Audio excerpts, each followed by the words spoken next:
नमस्कार, आप देख रहे हैं हमारा समाचार और मैं हूं आपके साथ दिव्या शिखा।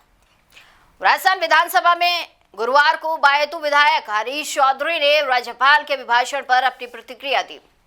इस दौरान उन्होंने कहा कि सरकार कैबिनेट की होती है, संविधान के अंदर किसी एक व्यक्ति की सरकार नहीं होती। जो भी एक व्यक्ति का महिमा मंडन करते हैं वो संविधान के मूल उद्देश्य के खिलाफ है।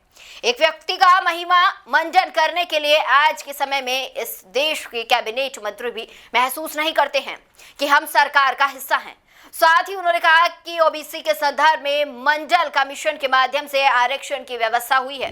उस मंडल कमीशन को लेकर आरएसएस की उस वक्त क्या राय थी, उसके बारे में भी समझें। चुनाव प्रचार के दौरान बीजेपी ने लाल डायरी को लेकर बहुत बार बोला, वहीं प्रधानमंत्री ने भी अपने भाषणों में जिक्र किया, लेकिन 2 बार राज्यपाल का अभिभाषण हुआ लेकिन उल्लेख नहीं हुआ। राजस्थान की जनता इंतजार कर रही है कि वो लाल डायरी है कहां। चौधरी ने सदन में बोलते हुए कहा कि या तो सरकार अपनी अक्षमता को इस अभिभाषण के माध्यम से स्वीकार करे या स्वीकार्यता नहीं करे, तो शायद इस लोकतंत्र में जो सरकार के तौर पर अधिकार मिला है वो गलत है। इसी तरह जल जीवन मिशन में भ्रष्टाचार को लेकर बोलते हुए उन्होंने कहा है कि 1 साल निकल गया सरकार का, लेकिन उसके बाद भी कार्यवाही नहीं हो रही। इसके साथ ही उन्होंने कहा कि जल जीवन मिशन में सर्वे के दौरान कमियां रही, जिसके कारण आज कई तरह की चुनौतियां सामने आ रही हैं। कई जगह स्वीकृतियां नहीं हुई, गुणवत्ता व अन्य कई तरह की समस्याएं बनी हुई है। उस पर कोई सदन में चर्चा क्यों नहीं हो रही।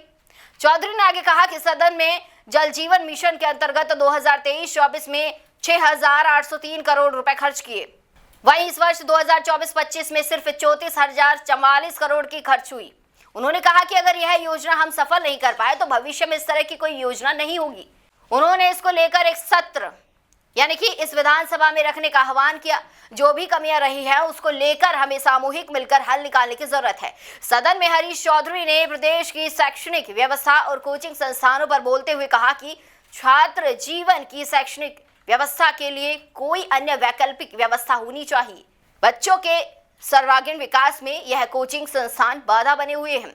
आगे वो कहते हैं कि हम 8 करोड़ जनसंख्या में केवल 1% भी नौकरियां हमारे यहाँ नहीं है और कोचिंग संस्थानों को रेगुलेट करने की सरकार के पास कोई व्यवस्था भी नहीं है। आज कोटा के कोचिंग संस्थानों में छात्रों की हो रही आत्महत्याएं चिंताजनक हैं। यह व्यवस्थाएं हमें सुधारने की जरूरत है। आगे चौधरी कहते हैं कि पेपर लीक की समस्या को लेकर हमें इसकी जड़ तक जाना होगा और आज न्यूनतम सुरक्षा के लिए पेपर व इंटरव्यू के लिए एक व्यवस्था बनाने के लिए हमें सदन में चर्चा करने की जरूरत है। सदन में हरीश चौधरी ने सौर ऊर्जा, औरण और सोलर ऊर्जा पर प्रभावी संबोधन देते हुए कहा कि पिछली सरकार में हमने 29,000 बीघा सरकारी जमीन को ओरण में दर्ज की गई। कहीं पर भी इसको लेकर विवाद में चर्चा नहीं हुई। पिछले दिनों में ओरण को लेकर विवाद हो रहा है। जो कंपनी 1038 बीघा जमीन पर मगरा व बाइया में ओरण के ऊपर काम करना चाह रही थी, जो जमीन सिर्फ छोड़ी जो ओरण में दर्ज नहीं की गई। इसी तरह यह सरकार भी पिछली सरकार की तरह ओरण में दर्ज करने का फैसला करे। तो ऐसे कई मुद्दे थे जो हरीश चौधरी ने विधानसभा सदन के दौरान उठाए और अपनी आवाज से सदन को गूंजमान कर दिया।